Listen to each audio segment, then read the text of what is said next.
Welcome back to The Price of Business. I'm your host, Kevin Price, talking to you about you and your business. All right, I'm always delighted to have Todd Randolph on. We're doing a weekly really series, an ongoing series, in fact, on the healthcare situation of businesses in America.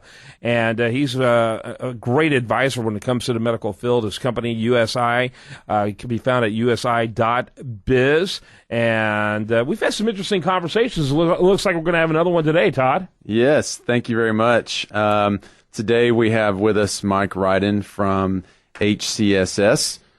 Mike is the president and owner. And Mike, why don't you talk to us a little bit about HCSS and the history of the company? Well, HCSS is a software company. We're located in Sugar Land, Texas. We have 140 employees and a 45,000 square foot building on 8 acres.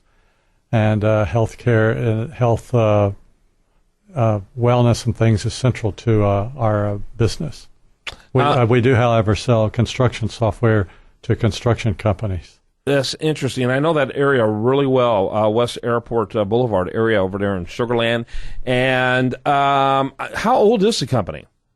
27 years. 27 years. I guess your business has changed a lot, just like the economy's changed a lot, and technology has changed. It has grown consistently for that long. Yeah, very good. Todd? You know, one of the things in Mike's company, very impressive, is as HCSS, and I've had the opportunity to spend time out there with our organization. You know, one of the things, Mike, is, you know, when we looked at the facilities and everything that you do, to me it speaks volumes as far as remaining competitive for employees, attracting and retaining employees. Why don't you share with us a little bit about what you guys do for your employees and the facilities? We have a number of facilities that are quite unusual. We have a 200-meter all-weather track, a third of a mile jogging trail, a basketball court and volleyball court that's semi-enclosed. We have a weight room. We have a game room. We have near commercial-grade kitchen. We provide free fruits and nuts, trying to encourage wellness. That makes a lot of sense. It's very cutting edge and very self-interested while also being interested in the employees. I think that makes a lot of sense. And what could I do at your company with my skills? Because that sounds like a good place to work. I like it. Well, if you're a tech-oriented person, we have a job for you. Yeah, we're software. We have jobs in support, tech support, quality assurance, testing. We do have programming positions. We do train in all of those positions, and all we care is you have a technical aptitude. I can turn on my cell phone. That's about it. If you have a lot of cell phone apps when you interview, that puts you one up. There you go. Todd?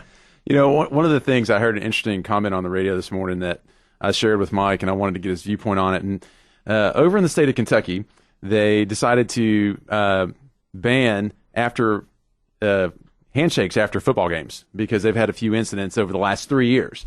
And so when you look at that, what you're saying is we're going to not appeal to the masses. We're going to appeal to the 1 or 2 or 3% that have an issue, so we can just stop sportsmanship altogether.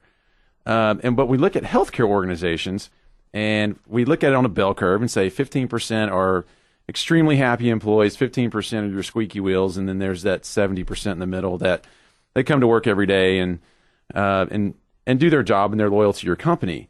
What do you guys do at HCSS, Mike, to address the top 85%? We actually consider on benefits whether it's benefiting the top employees or the poorest ones. So, for example, one of the things we have is PTO, and we allow our PTO to roll over indefinitely. Many companies cap their PTO, but we think, why would we do that? The best employees are working hard and they're not taking all their PTO. So who are we penalizing when we cap somebody's PTO at a year or two?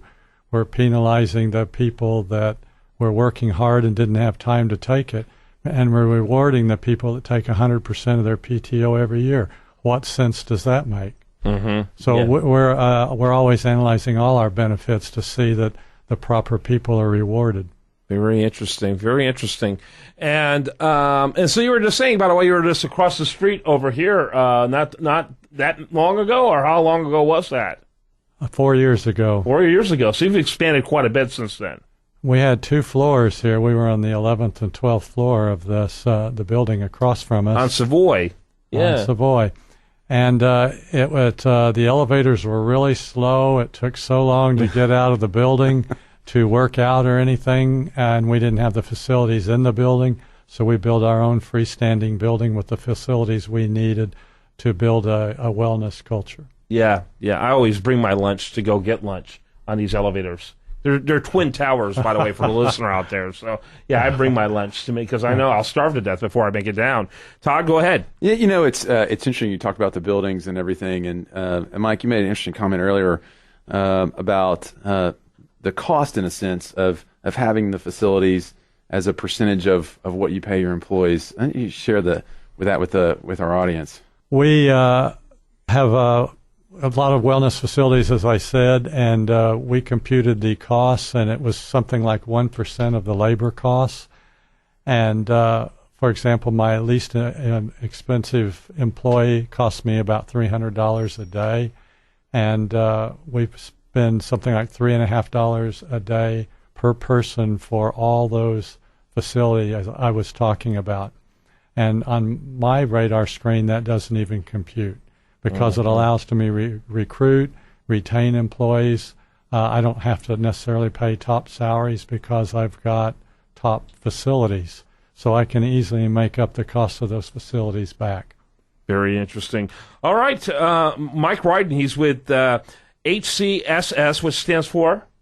Heavy Construction Systems Specialist. HCSS.com, and you can check him out there at that website. And also, Todd Randolph, he's here every week bringing interesting guests, talking about how they're dealing with healthcare reform. Huge issue.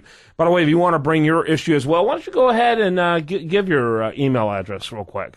Sure, thank you. It's todd.randolph@usi.biz. Randolph is Randolph. Yep, and if you got a story you want to tell about the healthcare situation, we'd love to hear it. We're looking forward to your next interview on that. You can also check out usi.biz. Thanks to both of you gentlemen. Thank you. Thank you.